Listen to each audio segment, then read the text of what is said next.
Welcome to this explainer. Today, we're diving into the absolute bedrock of the UK Constitution, parliamentary sovereignty. Now, on the surface, it sounds pretty straightforward, right?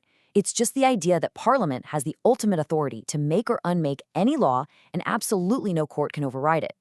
But once you start picking at the edges of this principle, it unravels into this incredible, highly complex intellectual mystery. We're going to be looking at some really in-depth university-level constitutional law today, exploring exactly what happens when absolute power collides with modern legal realities. Here's our roadmap for today. We're going to cover 1. The ultimate power paradox, 2. The rule of implied repeal, 3. Entrenchment and new rules, 4. The European legal earthquake, 5. Brexit and constitutional statutes, and finally, 6. Prerogative versus parliamentary sovereignty. Let's get right into it. Section 1. The ultimate power paradox. A.V. Dicey provides our classic foundational definition. It establishes the absolute baseline rule of the UK Constitution. Legislation made by Parliament trumps any other form of law. Literally, no judge, no international court, and no domestic body has the right to strike down an act of Parliament. This is our baseline. But now we're going to stress test it. So, here is the crucial point. A real philosophical conundrum for you. If Parliament is truly omnipotent, can it restrict its own power? It's kind of like that classic puzzle, you know? Can an omnipotent deity create a rock so heavy that even they can lift it? Think about it. If Parliament passes a law today and explicitly says this law can never be repealed, and then a future Parliament tries to repeal it anyway, who wins? If the old Parliament wins, well, the new Parliament isn't sovereign. But if the new Parliament wins, then the old Parliament wasn't truly sovereign either. It's a massive paradox. Section 2. The rule of implied repeal. Historically, the courts resolved this tension through something called the doctrine of implied repeal. It's basically this. If Parliament passes two conflicting laws at different times, the most recent one always wins. The courts just naturally assume that by passing a brand new law, Parliament intended to repeal the old one, even if they didn't explicitly write that down.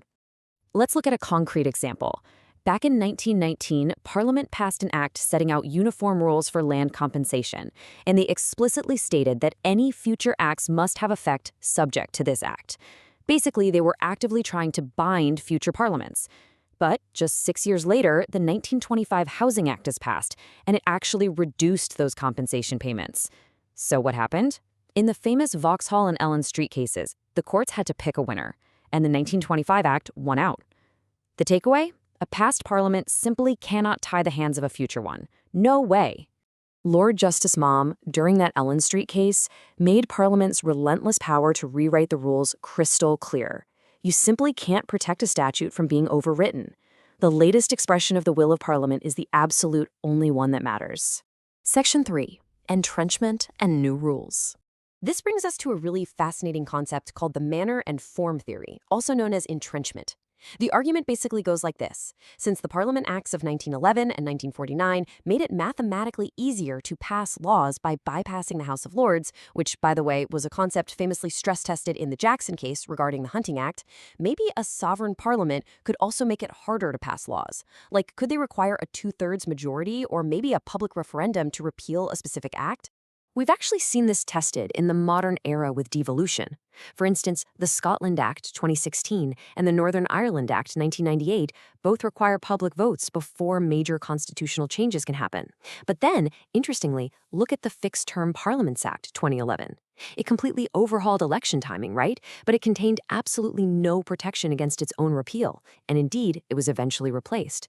So it remains this massive, unresolved academic debate whether domestic courts would actually uphold a manner and form requirement if a future parliament just decided to ignore it. Section 4. The European legal earthquake. All right, let's fast forward to 1972. The UK joins the European Community. The European Communities Act essentially instructed UK courts to give precedence to EU law. Now skip ahead to 1991 to a landmark case called Factortame. The UK Parliament had passed the Merchant Shipping Act, and it conflicted directly with EU law. In what was basically an unprecedented legal earthquake, the House of Lords actually suspended an act of the UK Parliament because it violated EU law. Now, what's really interesting here is the intense academic warfare that broke out right after Factortame. Scholar H.W. Raw Wade argued this was a full-blown constitutional revolution. By disapplying an act of parliament, he believed traditional absolute sovereignty was completely gone, dead. But scholars like Craig and DeBurka, alongside judges like Lord Bridge, argued the exact opposite. They said, actually, Parliament's sovereignty remains totally intact because Parliament voluntarily chose to limit its own power through that 1972 Act, and they could just choose to take it back at any time. Section 5. Brexit and Constitutional Statutes. Before Brexit even happened, a judge named Laws L.J. tried to resolve this underlying tension in a 2002 case called Thorburn, and he did something huge. He created a whole new category of law called constitutional statutes. He argued that monumental laws, like the European Communities Act, are so incredibly fundamental that they are actually immune to implied repeal. A regular, everyday statute just cannot accidentally overwrite them. If Parliament wants to repeal a constitutional statute, they have to look the electorate in the eye and do it expressly and intentionally. And that completely set the stage for the monumental Miller case in 2017. Following the Brexit vote, the UK government tried to trigger Article 50 using their executive power, the royal prerogative. But the Supreme Court stepped in. They ruled that because leaving the EU would fundamentally alter domestic law and extinguish statutory rights granted to UK citizens, the executive just couldn't do it alone. So by forcing the government to use a formal act of parliament, the court was actually fiercely protecting parliamentary sovereignty from executive overreach. Section 6. Prerogative versus parliamentary sovereignty. Which brings us to August 2019. In the frankly chaotic lead-up to the Brexit deadline, the Prime Minister advised the Queen to prorogue, or suspend, Parliament for 5 weeks. This was widely seen as a maneuver to prevent Parliament from passing legislation that would block a no-deal Brexit. And this action triggered the Miller second case, which is arguably one of the most politically charged legal battles in all of UK history. The Miller 2 case presented two totally dueling constitutional perspectives. On one side, you had scholars like Professor John Finnis arguing that this was a purely political maneuver. In his view, courts have absolutely no business meddling in high politics.